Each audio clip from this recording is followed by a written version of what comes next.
Bismillahirrahmanirrahim. Assalamualaikum warahmatullahi wabarakatuh. Sobahal khair, jawabnya sobahan nur. Kaifa halukum? Alhamdulillah, mudah-mudahan semuanya dalam keadaan baik-baik aja dan sehat selalu. Hai, berjumpa lagi dengan Bu Ika. Oke, Bu Ika akan melanjutkan pembahasan yang minggu kemarin belum sempat kita bahas, yaitu apa? Hadas besar mengenai bersuci dari hadas, masih di bab 4 ya. Jangan lupa untuk mempersiapkan buku fikih dan buku PAI-nya. Sebelum kita memulai membahas tentang bersuci dari hadas, alangkah baiknya kita berdoa terlebih dahulu. Bismillahirrahmanirrahim. Rabbi sholli sadri wa yassirli amri wahlul 'uqdatam min lisani yafqahu qawli. Semoga Allah memudahkan kita dalam menuntut ilmu di masa pandemi seperti ini. Tetap semangat dan sehat selalu. Selanjutnya kita akan membahas tentang bersuci dari hadas. Nah, sebelumnya hadas itu terbagi menjadi dua, hadas kecil dan hadas besar. Nah, hadas kecil itu bisa dibersihkan dengan cara berwudu atau bertayamum. Nah, sedangkan hadas besar yaitu wajib hukumnya dibersihkan atau disucikan dengan cara mandi besar, atau jika tidak ada airnya maka menggunakan debu atau bertayamum. Hadas besar adalah hadas yang disucikan atau dibersihkan dengan cara mandi yang biasa disebut dengan mandi junub. Nah, landasan ini terdapat juga dalam surat Al-Maidah ayat 6 yang berbunyi A'udzubillahi minasyaitonirrajim. Bismillahirrahmanirrahim. Wa in kuntum junubun fattahiru. Nah, jika kamu dalam keadaan berjunub, maka mandilah. Mandi besar yang akan kita bahas yaitu pengertian, rukun, sunnah, dan praktik mandi wajib. Yang pertama kita akan bahas yaitu pengertian dari mandi wajib itu tersendiri. Nah, apa sih pengertiannya? Mandi wajib adalah mengalirkan air ke seluruh tubuh dengan niat membersihkan hadas besar yang biasa diniatkan dalam hati di dalam kamar mandi, yaitu nawaitu gusla rirofil hadasil akbari fardha lillahi ta'ala. Ayo, yang sudah mimpi basah, yang sudah haid, itu sudah hafal belum? Pembahasan yang kedua yaitu sebab-sebab dia melakukan mandi besar. Sebab yang diharuskan untuk mandi besar yaitu pertama yaitu meninggal dunia. Siapapun yang meninggal, baik dia laki-laki maupun dia perempuan, mau anak kecil, mau bayi, dia itu wajib dimandikan mandi besar. Yang kedua yang wajib melaksanakan mandi wajib atau mandi besar yaitu orang yang setelah mengeluarkan haid atau menstruasi. Biasanya ini dilakukan atau terjadi pada wanita. Nah, anak-anakku yang solehah, ini gimana nih mandi besarnya? Sudah sempurna atau belum? Nah, ini ketika seseorang perempuan mengeluarkan haid atau darah dari tubuhnya, dia tidak boleh mengerjakan sholat, terus puasa, dan lain sebagainya. Akan tetapi yang boleh dia kerjakan bisa dia zikir subhanallah walhamdulillah wala ilaha illallah wallahu akbar. Nah, kemudian tasmi, mendengar qiraatul Quran. Kalau anak-anakku yang soleh biasanya dilakukan ketika balik itu keluarnya mani. Nah, keluarnya mani. Anak-anakku yang soleh, jika kalian bermimpi, sehabis tidur kalian bermimpi kemudian keluar maninya, nah wajib ya.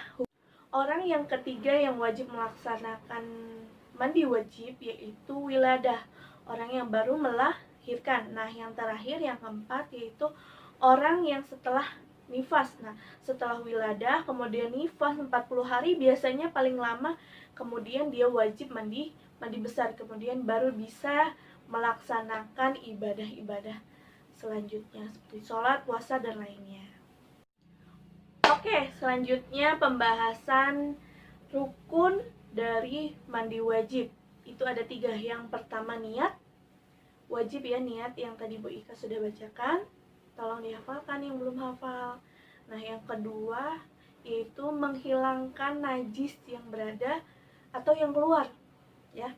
Yang ketiga yaitu mengalirkan air ke seluruh tubuh. Nah, ini rukun itu hukumnya wajib, tidak boleh ditinggalkan. Bu, misalnya saya mandi bersih, mandi wajib itu hanya muka saja tanpa keramas atau tanpa membasahi rambut gitu misalnya. Nah, itu tidak boleh ya solehah dan soleh, itu semuanya harus basah ya, harus basah rambutnya semuanya. Bahkan ustazah yang pernah di pondok dulu Bu Ika mengajarkan bahwa kita yang perempuan yang menggunakan anting itu harus dibuka, karena di sela-sela kuping itu terdapat celah bekas anting, itu wajib untuk dibersihkan. Saking bersihnya gitu, saking bersihnya celah-celah kecil pun harus kita bersihkan juga gitu. Oke, saleh dan salehannya Bu Ika masih semangat belajarnya? Nah, pembahasan terakhir mengenai mandi wajib yaitu sunnah-sunnah mandi wajib. Nah, sunnah-sunnah mandi wajib terdapat 5 sunnah yang dapat dianjurkan atau dapat diterapkan dalam kehidupan kita sehari-hari. Apa aja? Yaitu yang pertama, membaca basmalah. Ya, semuanya pasti tahu lafaz basmalah, bismillahirrahmanirrahim. Nah, yang kedua yaitu berwudu. Ya, berwudu sebelumnya pernah Bu Ika kasih tugas untuk praktek wudu. Sudah kalian kerjakan? Nah, yang ketiga yaitu menggosok-gosok anggota badan hingga bersih. Yang keempat, mendahulukan anggota tubuh yang sebelah kanan. Nah, yang terakhir yaitu berturut-turut. Oke, alhamdulillahirobbilalamin. Sampai di sini pembahasan kita mengenai hadas besar. Mudah-mudahan kalian mengerti dan kalian terapkan juga dalam kehidupan sehari-hari. Karena apa? Ilmu yang diterapkan dalam kehidupan sehari-hari itu berbuah pahala. Bismillahirrahmanirrahim. Pembahasan selanjutnya yaitu mengenai tayamum. Tayamum ini dilakukan karena jika seseorang wajib melakukan mandi besar, akan tetapi ia berbahaya jika menggunakan air, maka tayamum sebagai penggantinya. Nah, pembahasan tayamum yaitu yang pertama mengenai pengertian tayamum, yang kedua sebab-sebab tayamum, yang ketiga syarat-syarat tayamum, keempat rukun tayamum, kelima sunnah tayamum, keenam alat yang digunakan untuk tayamum, ketujuh hal-hal yang berkenaan dengan tayamum, dan yang kedelapan hal-hal yang membatalkan tayamum. Yang pertama yang akan kita bahas yaitu pengertian tayamum.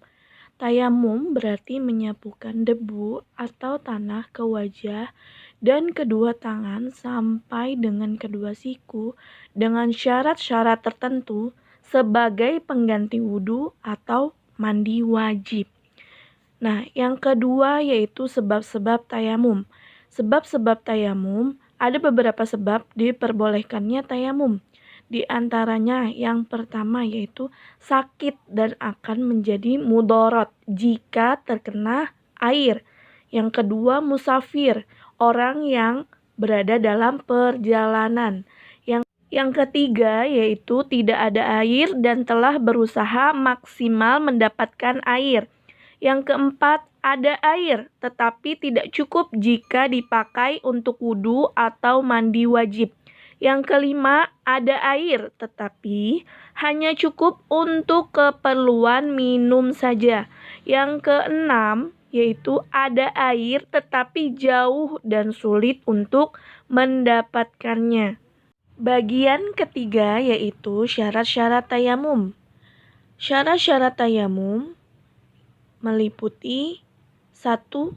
Ada sebab yang bolehkan mengganti wudhu dengan tayamum. Yang kedua, sudah masuk waktu sholat. Yang ketiga, tidak ada najis yang melekat di badan. Yang keempat, menggunakan debu yang suci. Yang kelima, sudah berusaha mencari air, akan tetapi masih juga tidak ada air atau tidak menemukan air. Bagian keempat yaitu rukun tayamum. Rukun tayamum terdiri dari 3 bagian. Yang pertama niat, yang kedua mengusap muka dengan debu, yang ketiga mengusap kedua tangan sampai ke siku dengan debu atau turab yang biasa disebut dengan tanah. Dan bagian yang kelima yaitu sunnah tayamum. Sunnah tayamum yaitu 1. Membaca basmalah, 2. Meniup debu di telapak tangan, ketiga, membaca doa setelah tayamum, keempat, menghadap kiblat, kelima, mendahulukan anggota tubuh yang kanan, dan yang terakhir, yang keenam yaitu menggosok sela-sela jari setelah menyapu tangan.